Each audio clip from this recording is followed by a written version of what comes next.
Welcome back, everybody, and thank you for joining us for another week of More to It. This week, we have a special guest on who is often also our co host, Dr. Jason McConnell. Jason, thanks for coming this week. Hey. I'm interested this week, and I asked Jason to come on because he has expertise in governance and civic discourse. So I've asked Jason to come on to talk about and to give us some perspective, to tell us more about what I see, a trend that I see happening. So I watch a variety of political and social issues emerge, right? So lots of us do. And what I see, and I think, probably a lot of our viewers will notice, is that when you really disagree with somebody, you don't just disagree with them substantively, right? If you really, really disagree with somebody, or you hate somebody, or just hate the opinions that they represent, you call them a name, right? A pejorative, a socialist, or a fascist often. And it got me thinking, right, as I'm seeing this trend emerge, it got me thinking that, like, I don't know a lot about what people mean when they call somebody a fascist or when they call somebody a socialist. And in particular, I was interested in watching issues emerge, right? So recently we've had a lot of concerns and protests and, people expressing themselves at school board meetings or at local governments in a variety of ways. And what struck me is that I listen to parents talking, and they'll talk about the school board as though they're fascist and they're social. And then I'll hear other people talking about the people who were talking about those people, and those people, right, call the parents who were expressing those concerns, they're fascist and they're socialists. And then once again, turn around and look in the other direction. The DOJ issued a memo regarding, the potentiality of violence at these local government levels, and people call them fascist or socialist. And so, or, similar sorts of names. I don't mean just those two names. And so it just struck me that there's more to it, right? And I want to learn more about that to understand what we mean by socialist, what we mean by fascist, and other sorts of related terms. And so, Jason, thanks for coming on and taking some time to talk to us about that. Okay, so I think this is a really fascinating topic of our day. I think every time I turn on the news or, see somebody online talking, a lot of folks are flinging around, very politically charged pejoratives, labels. And it's funny to me because different groups have their pet pejorative. And so if you're one thing, you're calling the opposition something else. All right. So what are these things? You mentioned a number of them. You mentioned socialism. You mentioned fascism. Here are another couple to consider. Okay. So communism, that's a thing. Libertarianism, another thing. And then there's also something that's not actually labeled all that often in contemporary society these days. That would be the notion of Western liberalism. And here I don't mean liberal in the sense of, some sort of American political party affiliation. No, I actually mean in terms of a school of thought. And it's worth noting that across all of these things that I just named, they differ in the relationship between individuals and the government, and the relationship between corporations, companies, and the government. And they differ in the sense of what kind of property ownership rights there are. Who owns what? They differ in all of these things. So instead of me just babbling on and on, I'm going to let you ask questions, and then let's just see where the conversation takes us. So I've heard one explanation is to understand socialism versus communism is that in communism, the government controls all means of production. Yeah. Whereas in socialism, the government and corporations, or the business community generally, whether it's corporation or otherwise, right? That is, the government and the business community are so closely related that the government mandates how the business community sort of does its action, right? Sort of how it produces things. Okay, so that's not a bad distinction between the two. I would just lob out a couple of things to think about. So if you want an example of a classically communist nation, I'd point you towards China. The Chinese Communist Party has been in charge of that nation for decades at this point. The way they operate internally is pretty indicative of a classical communist model. Another contemporary might be the island nation of Cuba, but I'm sure a number of our listeners are astute enough on Cuban politics to be able to point out, Cuba is not quite as communist as it used to be. Fair. An example of some socialist nation might be something like Venezuela. And that actually gives me an opportunity to say this. I really like the way you describe communist countries. There, the government basically owns all means of production. And so by means of production, don't just get focused on factories making stuff. Mm-hmm. Instead, actually think about any sort of business enterprise. So for instance, there are a number of things in China that look like a company. They look and function like a company that we would be very familiar with here in the States. But if you dig through ownership and control and issues like that, instead of the company being controlled by a bunch of private citizens, you actually see those lines track back to the government itself. Okay. And so socialism, I kind of want to poke at your description of it just a little bit because I'm open for that. Because in countries like Venezuela, we do in fact see the Venezuelan government simply taking ownership of some industries. They'll just say by government fiat or law or something like that, now the government's going to take control of, and then they'll name something. And from that moment on, the means of production in that field are all actually owned by the state, owned by the government.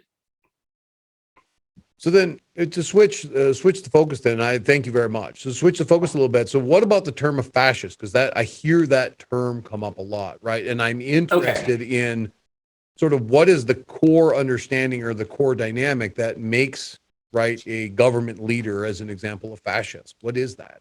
Okay, so I tend to think that it's really useful to understand a thing or a movement or a group of people or something like that by taking a good hard look at people who identify as that.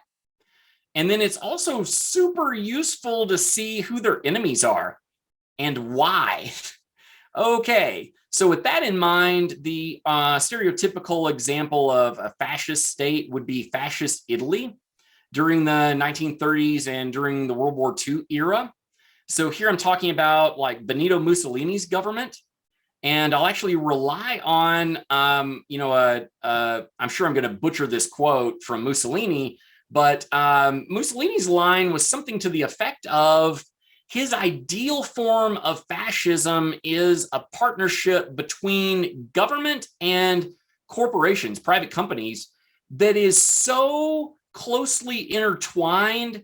He, in his role as a government official, never has to tell corporate life what to do because they're in the same mindset to such a degree, they just do it on their own.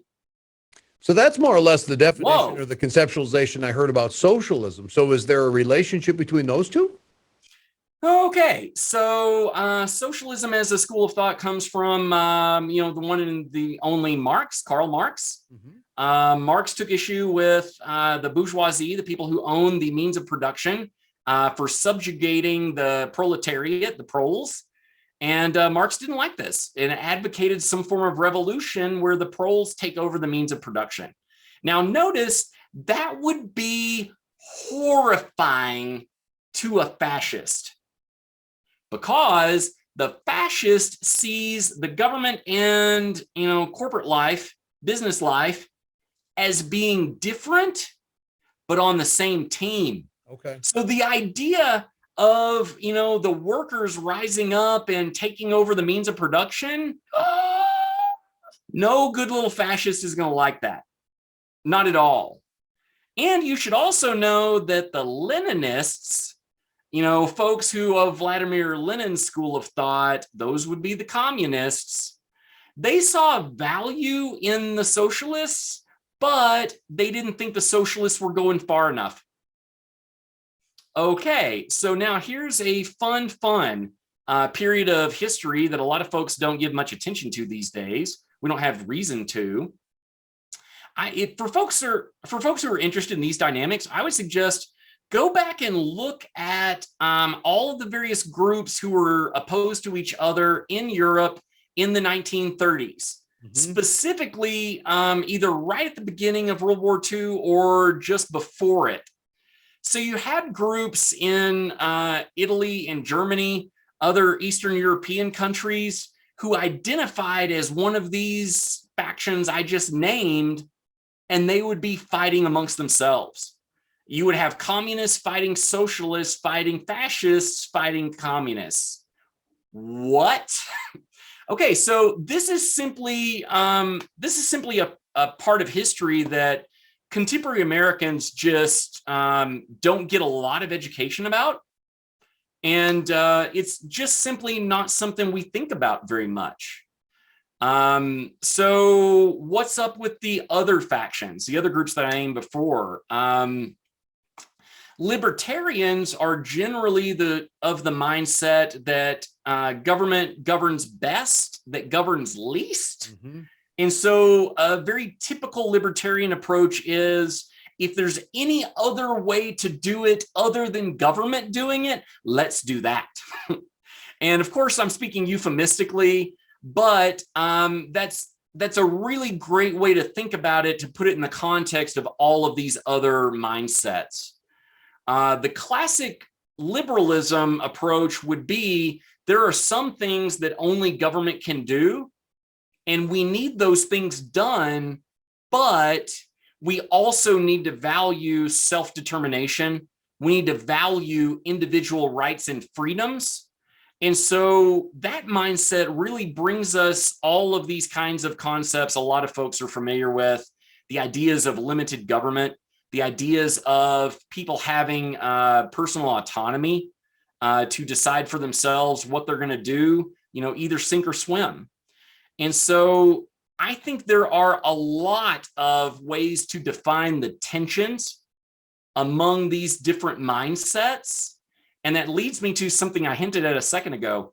I always giggle because I assume I can tell which faction somebody's in based on what label they're attaching to their enemy.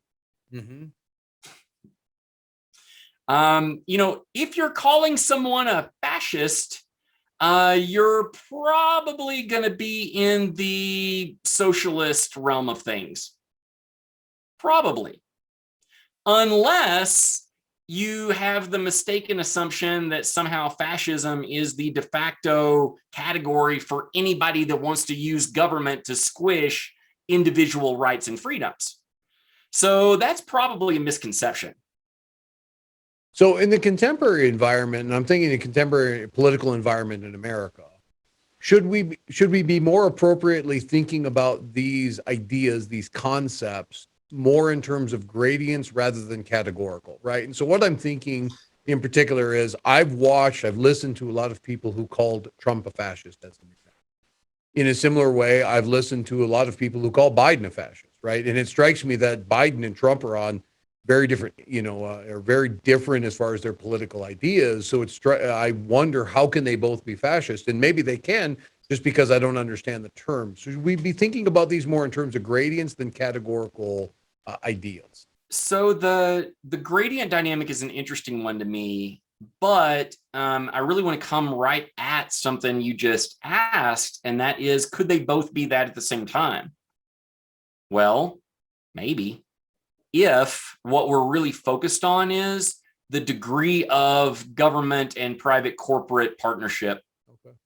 So for instance, former President Trump and current President Biden, they each, President Biden currently likes the idea of public-private partnerships in some contexts. Former President Trump did too in other contexts. So, would it be fair to label them that? I don't know.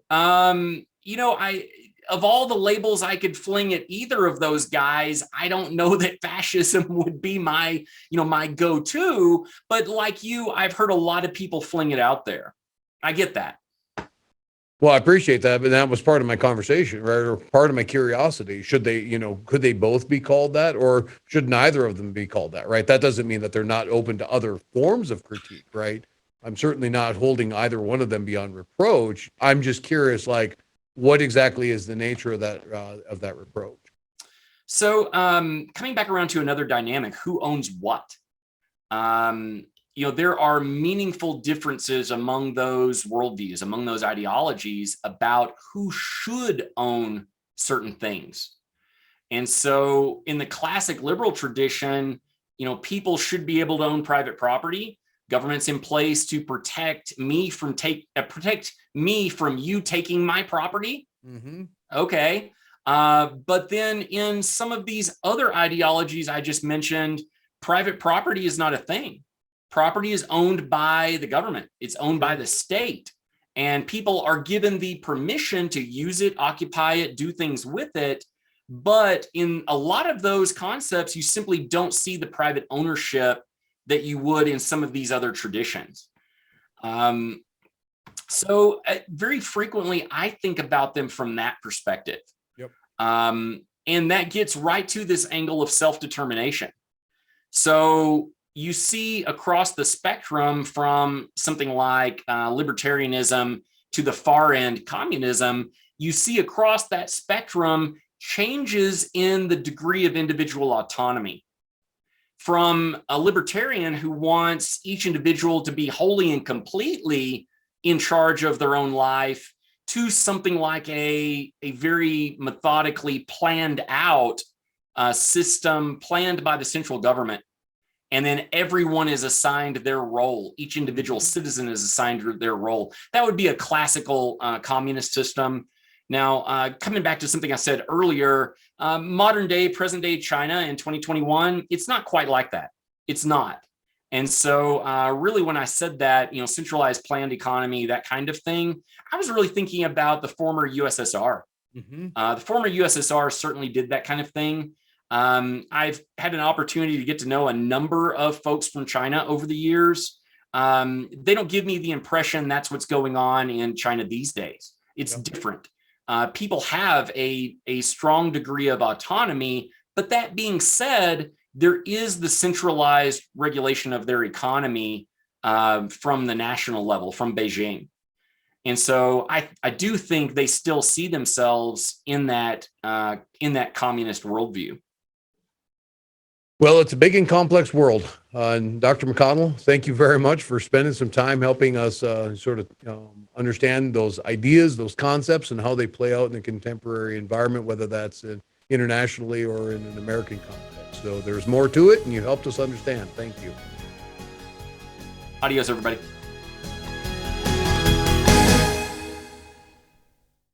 The views, thoughts, analysis, and opinions expressed in this podcast are those of the authors and the podcast participants. They do not necessarily reflect the opinions or views of Boise State University, the University of Wyoming, the Idaho State Board of Education, or the University of Wyoming Board of Regents.